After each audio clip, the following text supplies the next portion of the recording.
Ever since Europeans arrived in North America, they had been involved in shipping goods back and forth across the Atlantic Ocean. In order to make this economic system work, the British tried to control the goods that are going to the colonies. And it was this goods coming back and forth which made a few places on eastern North America important. Whether it's the Boston Tea Party or the Boston Massacre. Fire! We have these big historical events that we can situate our game around.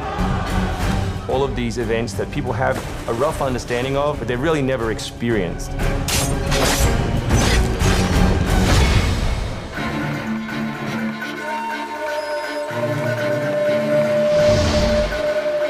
If you were to transport yourself to Boston in 1775, you would see a city vastly different from the modern city that's there today. Because Boston is really just a small town. Boston was the center of disaffection with British rule. It's the home of Samuel Adams. If you were a rabble-rouser like Sam Adams, and you needed something done that wasn't quite legal, you knew how to find the guys to be in the mob so that you wouldn't be caught afterwards. It was that kind of a city. The British long thought that Boston was the center of the problem, and if they could deal with Boston, the rest of the colonies would fall in line. Boston is the center point of the Revolution. It's where the ideas first circulated. It's where some of the most important moments happened at the beginning and spread from there. When the British closed the port of Boston, that's when the Revolution really started. They couldn't tolerate that.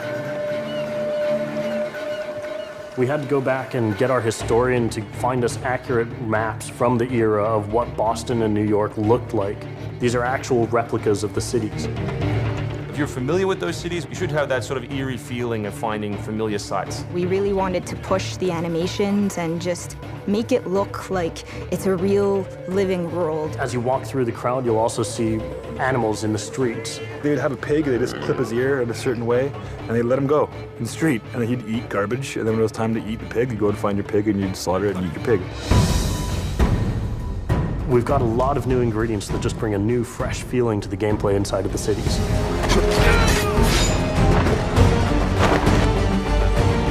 We have these great new stalking zones that you're going to find throughout the cities. It's a great way for you to remain hidden from your enemies and actually be able to sneak up to them so that you could assassinate. We've got this amazing dynamic weather system in, so we can see not just the time of day passing, but also going in and seeing the same environments, not just in the summer, but in the winter as well. Even though it's a much more condensed area in the city, you actually have to be more careful.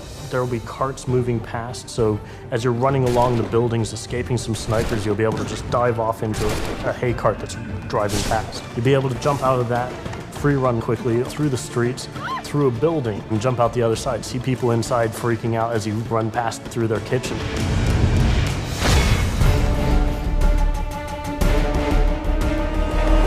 Living on the frontier was extremely difficult. Not only did you have harsh winters, cold, freezing temperatures, in the summer you had heat, humidity, so it was a gamble every year that you were out on the frontier, whether you're going to make it or not.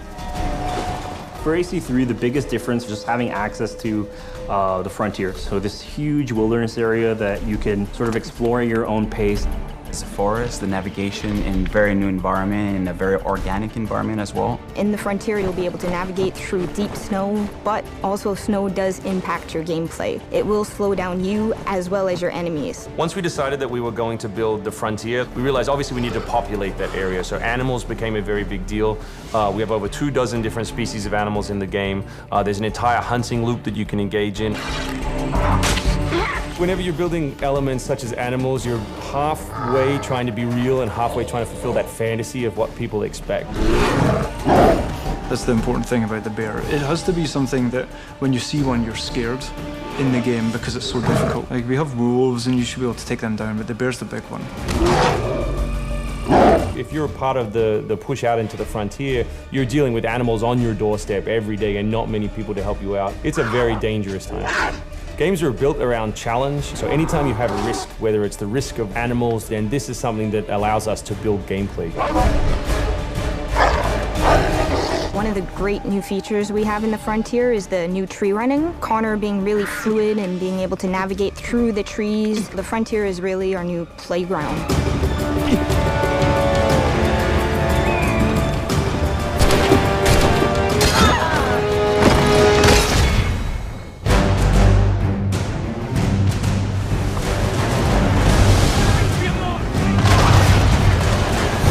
war at sea was truly a global war and involved not only the British, but the French and the Spanish and the Dutch. Naval engagement of that period was all about closing the distance. Boarding is the end game. You've got to be able to close with the enemy, get alongside, then get on board to steal his ship. You want to take that ship intact if you can, because that's where you get your prize. The prize is whatever is on that ship that you want. When the revolution started, the British had over 130 ships in the line. Americans had none. So they had to build a navy from scratch in a hurry. Now the French helped a little bit and donated a couple of ships. But then Yankee ingenuity kicked in and the privateer was born. A privateer is a legalized pirate, a private vessel that operates with the authorization of the government to attack enemy commerce. The glory of the privateer was if you caught a British ship, a cargo ship out on the high seas and captured it, you brought it back to port, those goods were sold and you got a share in that. During the Revolutionary War, over 2,000 British merchantmen were captured by privateers. That's over $66 million worth of commerce. The privateers held the line and kept us alive.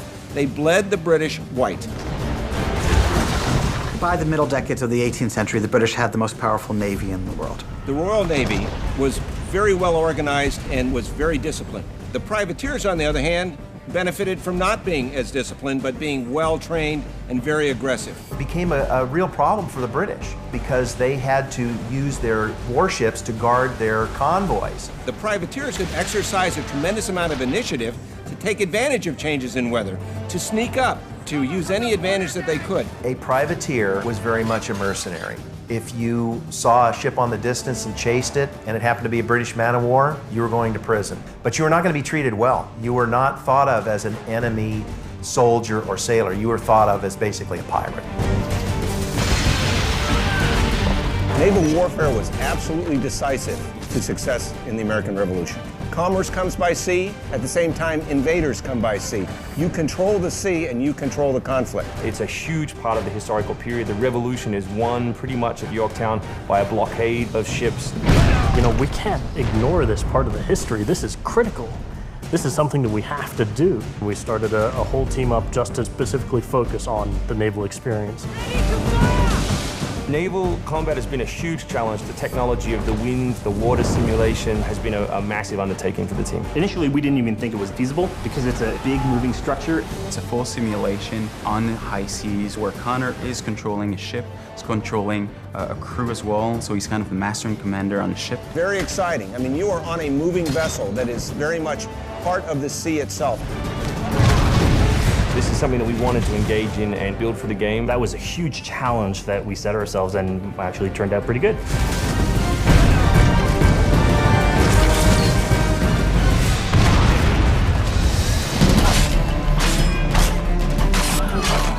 If you haven't played any Assassin's Creed games before, we really think this is a great point to get on board. It is a new story, it is a new character.